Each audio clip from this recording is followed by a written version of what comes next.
Welcome to ATR TV Telugu.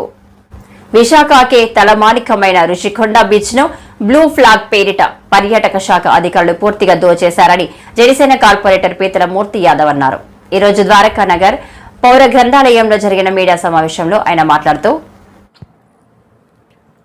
పర్యాటకుల మీద రుసులు భారం వేస్తూ ప్రతి నెల లక్షల్లో దోచేసి వాటాలు పంచుకుంటున్నా ఇప్పటికే చర్యలు తీసుకోకపోవడం ఆశ్చర్యకరమని, విశాఖ బీచ్లో రుషికొండకు ఒక్కదానికే ప్రవేశ రుసుము వసూలు చేస్తున్నారు. అందుకు బ్లూ ఫ్లాగ్ సర్టిఫికెట్లు సాకుగా చూపుతున్నారు. అయితే బ్లూ ఫ్లాగ్ నిబంధనల ప్రకారం పర్యాటకులకు కల్పించాల్సిన వసతులు ఏమాత్రం కల్పించడం లేదని అన్నారు.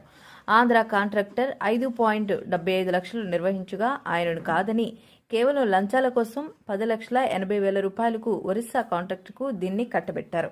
పర్యాటక శాఖలో నిబంధనలకు విరుద్ధంగా ప్రవేశించిన అధికారి పాణిగ్రాహి శ్రీనివాస్ దీనిని తన అక్రమ సంపాదనకు అడ్డాగా మార్చుకున్నారు. దీంతో పాటు పలు పర్యాటక ప్రాజెక్టులను భ్రష్టు పట్టించిన ఆయనపై క్రమశిక్షణ చర్యలు తీసుకుని మాతృశాఖకు సరెండర్ చేయాల్సిందిగా డిమాండ్ చేశారు. విశాఖ మహానగరం, ఉమ్మడి విశాఖ జిల్లాలని ఆంధ్ర ఉమ్మడి రాష్ట్ర చరిత్రలోనే టూరిజంలో అగ్రగామిగా నిలిచినటువంటి విశాఖ జిల్లా, ఈ విశాఖ జిల్లాలో గడిచిన 5 ఏళ్లుగా ఏదైతే వైసీపీ ప్రభుత్వం జగన్మోహన్ రెడ్డి ముఖ్యమంత్రిగా 5 ఏళ్లు పదవీ కాలం చేపట్టినటువంటి నాటి నుంచి సాక్షాత్తు భీమిలి మాజీ శాసనసభ్యులు అవంతి శ్రీనివాసరావు గారే టూరిజం మినిస్టర్గా వ్యవహరించినటువంటి వ్యక్తి, అలాగే మాజీ మంత్రి రోజా గారు టూరిజం శాఖ మంత్రిగా వ్యవహరించినటువంటి వ్యక్తి. అలాంటి ఏపీ టూరిజం యొక్క ప్రాజెక్టులు ఏవైతే భవన నిర్మాణ పనులు కాంట్రాక్ట్లు ఏవైతే ఉన్నాయో అవన్నీ కూడా వైసీపీ నేతల కబందాస్తాల్లోని, వైసీపీ నేతల కబ్జాల్లోని వందల వేల కోట్ల రూపాయలు చేసేటువంటి ఏపీ టూరిజం సంస్థ సంపద అంతా కూడా దోచుకున్నారు. వాటి విషయమై పూర్తి స్థాయిలో ఆధారాలతో కొన్ని అంశాలు కూటమి ప్రభుత్వం దృష్టిలో ఇప్పటికే రాష్ట్ర మంత్రివర్గ పెద్దలు, పర్యాటక శాఖ మంత్రులు కందుల దుర్గేష్ గారికి కూడా 10 రోజుల క్రితం నేను స్వయంగా వెళ్ళి ఫిర్యాదు చేయడం జరిగింది.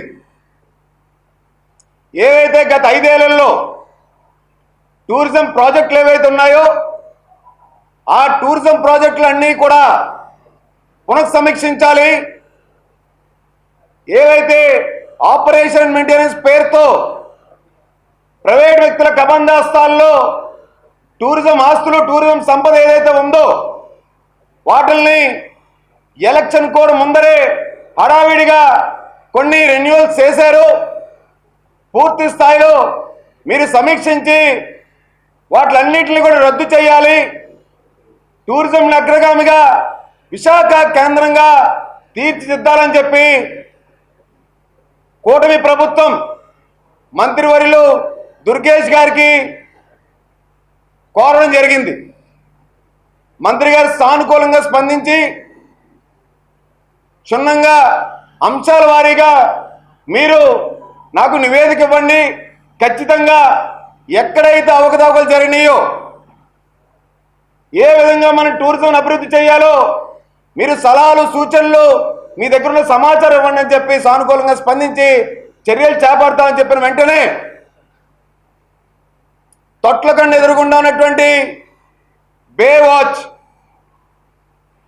వాచ్ అనేటువంటి ఒక టూరిజం ప్రాజెక్ట్ ఏదైతే బే వాచ్ సంస్థకి ఏపీ టూరిజం వాళ్ళు ఆపరేషన్ మెయింటెనెన్స్కి ఇచ్చారో 2 ఎకరాల్లో కేవలం అక్కడ పిల్లల ఆట స్థలం, ఒక రెస్టారెంటు టాయిలెట్స్ మాత్రమే మెయింటైన్ చేసి ఆహ్లాదకరమైన వాతావరణంలో మెయింటైన్ చేయాలని చెప్పి ఇస్తే బేవాచి వాళ్ళ వైసీపీ నేతల కబందాస్తాల్లో కబ్జా గురైందని చెప్పి సాక్షాత్తు జిల్లా కలెక్టర్గా ఫిర్యాదు చేయడం జరిగింది.